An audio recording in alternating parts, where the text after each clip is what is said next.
Dana Abercrombie, the Coalition. Thank you so much for speaking to me. You know, what I love about this season is that there's always an overall theme. And this one, it really seems to be the dark side of technology and keeping secrets. But there's always the backdrop of what's going on in real life. And so we have Roe v. Wade, George Floyd, Ukraine, the insurrection, and other things. I was wondering, how do you use the backdrop of what's going on in the world to kind of further shape the main narrative of this season and the impact of the characters?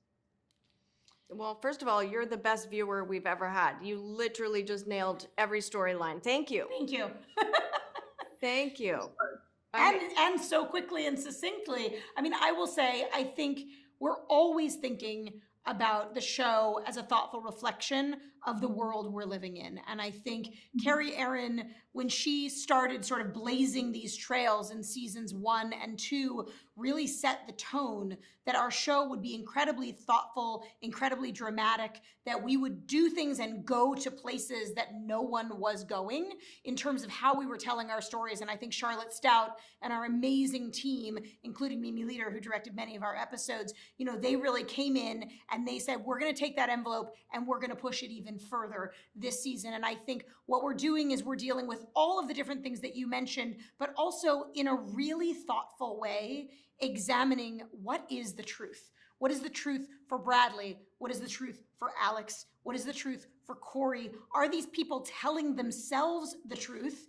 And are they going to admit to themselves what is actually true? And really, are they going to do the right thing, right? I think that there's so much drama in it. There are so many twists and turns, and the stakes are so high for UBA and for each of our characters this season. It's really an incredible thing to watch.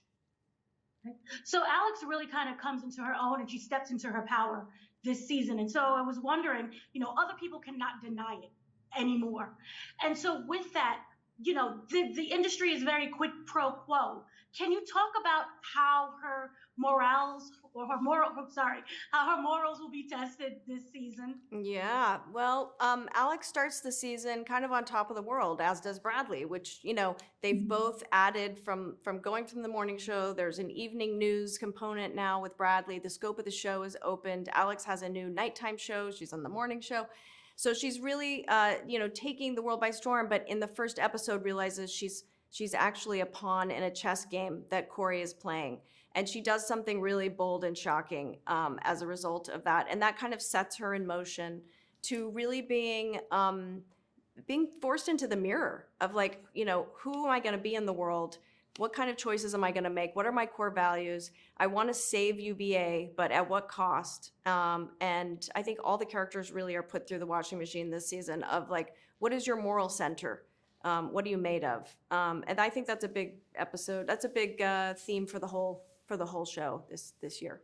I also think in season 3, from where they were in season 1, every single character has the power that they dreamed of having. And so a very big question inside of the season is, what will they do with it now? So we also do have the introduction of Paul Mark, who's played by Jon Hamm, who I love with this. He's an unsavory character, we can say. He reminds me a lot of kind of Machiavellian themes and with him. With that, I was wondering, you know, he seems one way, but he's actually another way. What would you say it was like kind of diving into both sides of Paul Mark? Well, like every character on our show, Paul is no exception to the complexities of you know, his humanness. So he has a whole spectrum of qualities, and some of them are really positive and inspiring, and some of them are a little more frightening. And I think you have to watch to find out what he does to the characters, but he is a catalyst. He's an accelerant, basically, for all of the characters in our show. He actually touches almost everybody in terms of calling them out to have to choose sides. Like, what side are you on here? So he's an exciting character, and he also is a very attractive character to a lot of people. So there's also some fun, unexpected connections that he has on the season. Would you argue that he makes other people reflect on who they really are? Yes, exactly. He definitely pushes everybody to their breaking point, and And every single character, there's like probably 10 people who have to make big, strong decisions about who they are because they've come in contact with Paul Marks. Yeah. Who they are and what they want. He forces people to declare in very interesting ways throughout the course of the season. And I think he puts all of our characters in very interesting positions where they have to reflect and make big choices. It's a lot of fun to watch.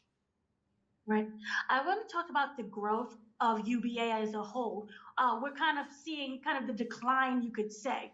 And so was that a reflection of what would you say is going on now with the streaming versus linear TV?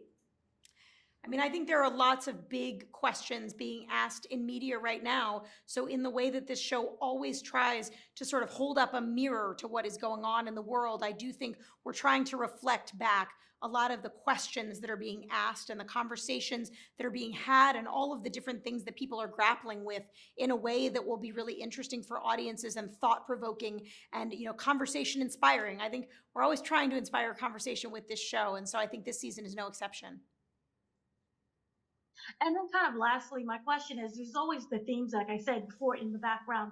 Do you allow that to shape the narrative of the character, or is it always character driven first and how they will respond to what's going on in the background? I think the two are inextricably linked. Yeah. I think that these characters are so carefully rendered. And so it's also fun with Reese and with Jen and with Charlotte and Mimi and the team. Sort of, we know these characters so well right now that you can almost guess how they might respond in any given situation. So we have this brilliant writer's room and they come up with these complicated situations, and the fun is really in imagining how will they respond, and then how can we subvert expectation? How can we give the audience something that maybe they didn't see coming? And I think this season does a lot of that. I think for a lot of our characters, specifically Jen and Reese's, they also get to experience a new level of vulnerability this season. I think, Alex coming out of COVID, surviving being canceled, she sort of emerged like a phoenix, from the ashes. I think more authentic, more real.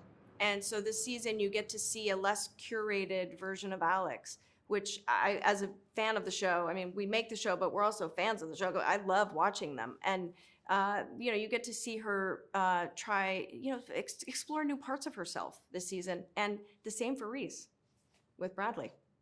It's really great. I think I always stand in awe of those two women, but I think this season, the things that they are grappling with, the places that they're going, the honesty and authenticity with which they portray these characters is second to none. And every time I watch both of them, I feel very emotional, but I found myself tearing up in a bunch of different spots this season, because I think these are two women who are really grappling with a lot. And they're really sort of stepping into themselves and their power, but it's not always easy to do. Wonderful. Thank you so much for speaking to me. I love this show. Thank you what you've brought to it. Thank you so much. Thank you.